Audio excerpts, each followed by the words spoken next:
around the coaching staff, the players, yourself? I was very excited. A massive game against obviously the champions of the last Premier League, and yeah, we have a point to prove. We're gonna have our crowd, our supporters, very early before 8 o'clock. Everybody there, creating an amazing atmosphere, and looking forward to it. Yeah, a big atmosphere expected at the Emirates, as you said. It sounds like there's planned for a big stadium mural when the players come out of the tunnel. How much are you calling on your supporters to deliver a result for you tonight? They've been unbelievable again this season, and it makes such a difference. We become a different team. The level of energy, commitment, confidence, desire that we can show in every action is transmitted by them, and we need them tomorrow in every ball. Yeah, can I ask a bit of team news? Ricardo Calafiori and Christian Mosquera, they were out against Bournemouth. Are they close to being back?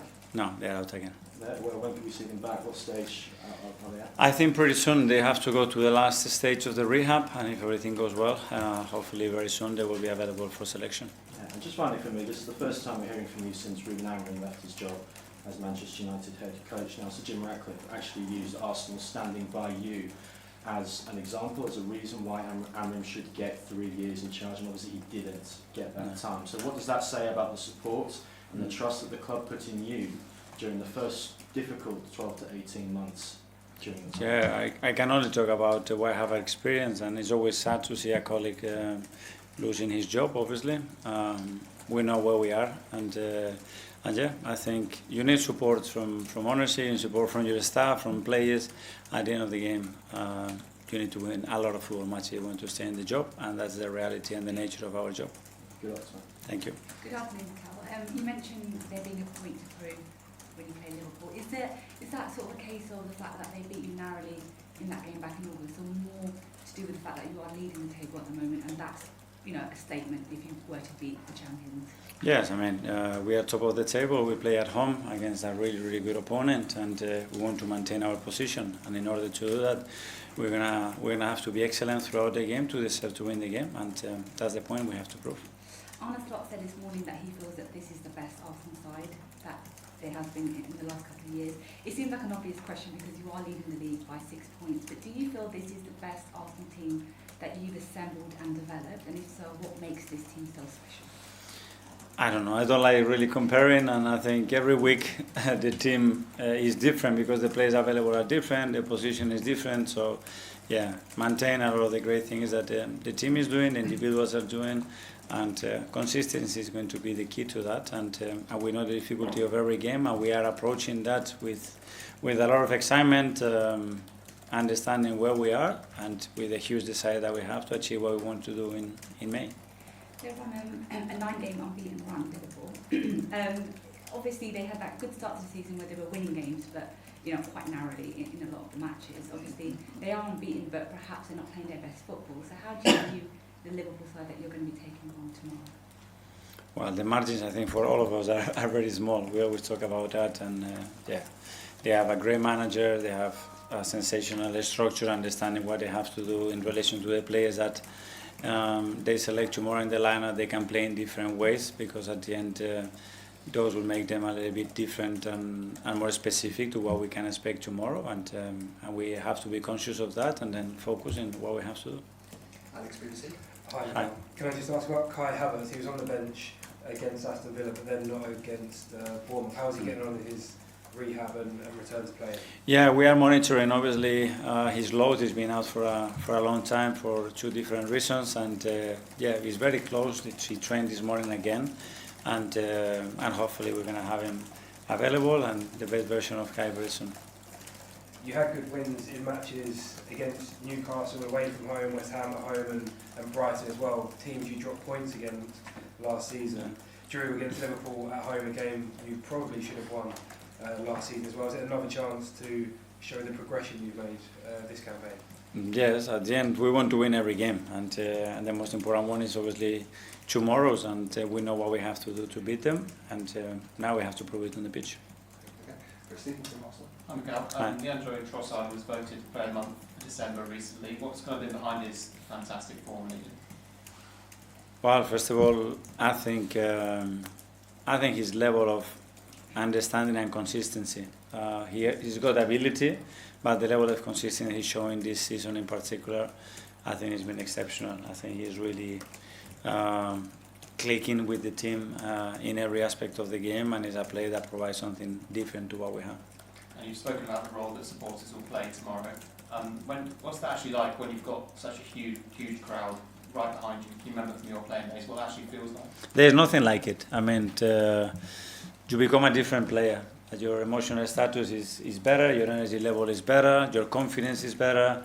They thrive you to get actions with a lot of aggression, with a lot of determination, and that lifts their whole team.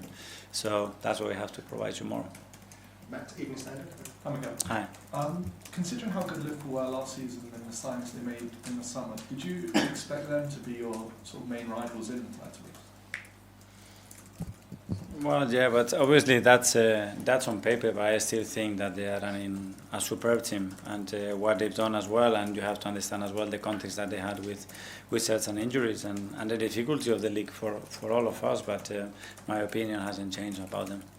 And after that Anfield match, there was sort of a lot of talk about whether the team were too cautious to compete with Liverpool. Were you confident you'd always sort of prove that wrong over the course of the season?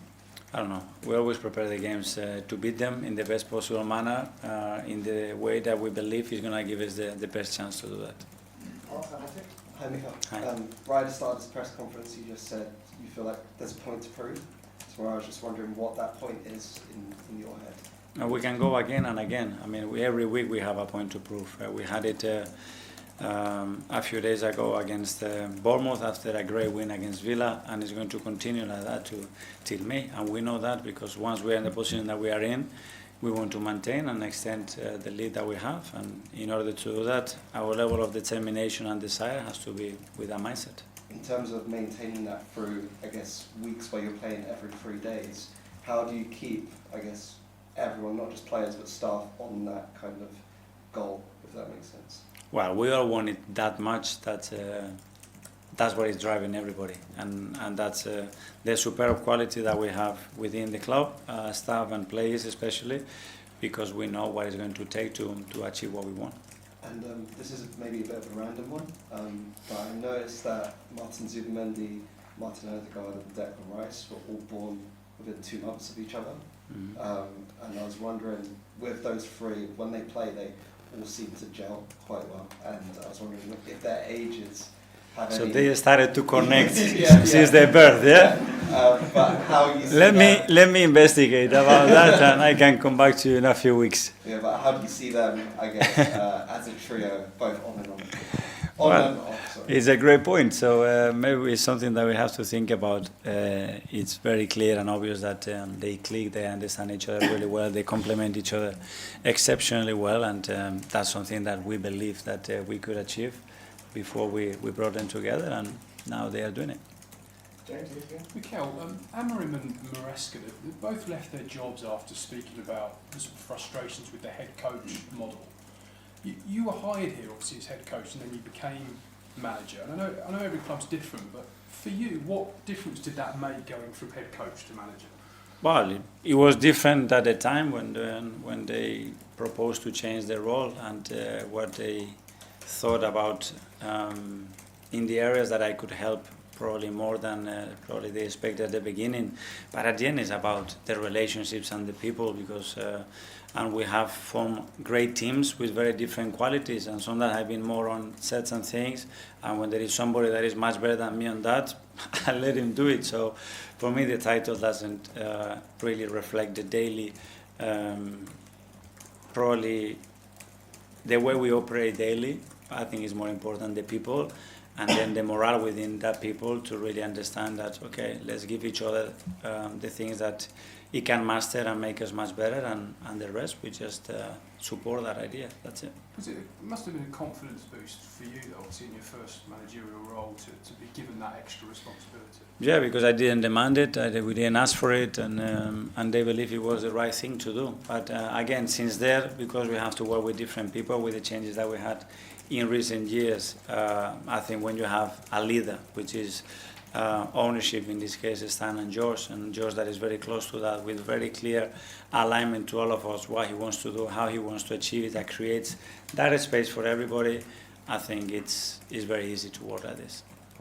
James, CBS? I know it's been mentioned already, but going back to that game at Anfield, it felt like the reaction at the time was so immediate and visceral in terms of your perceived style.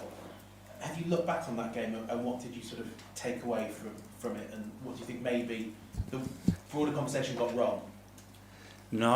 I mean, your opinion, people are entitled to their opinions. Mine was different, but that's the beauty about football. What was your opinion? Very different. Okay, we'll do the last two in the As Live.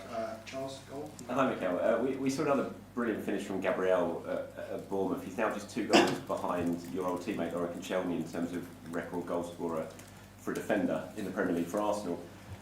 I'm sure you expect him to break that record pretty soon, probably, the rate he scores at. But what is it that sort of, do you think, that sets him apart from pretty much all other defenders at the moment when it comes to the art of goal scoring in the opposition box? Desire to score, and then the amount of work that he puts in, and attention and detail to get himself in the best possible positions to do that and to execute what the game and especially certain actions are going to demand of him. And just on Pierre Hincapié, he seems to have really sort of settled in now and adapted and stepped up in Ricardo's absence. How impressed have you been with his way he's adapted to the Premier League, especially after missing out early on through injury? Very impressed, because obviously he came very, very late in the market without pre-season after a surgery as well. So, yeah, I mean, it's been immense. I mean, for everything that we ask him to do, he's fulfilled that in various roles as well. So, yeah, it's been I think it's been a big boost for the team and another step in terms of what he can bring to the team. Phil? Hi, Mikel. Hi.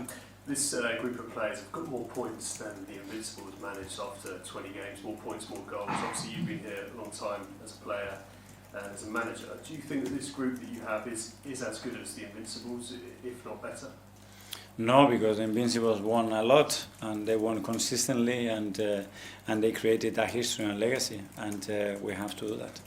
But when you speak to the players, is that sort of, are they ever mentioned? Because obviously they're legends of the club, and obviously. No, obviously there is a lot of stats, but in the last 2-3 years.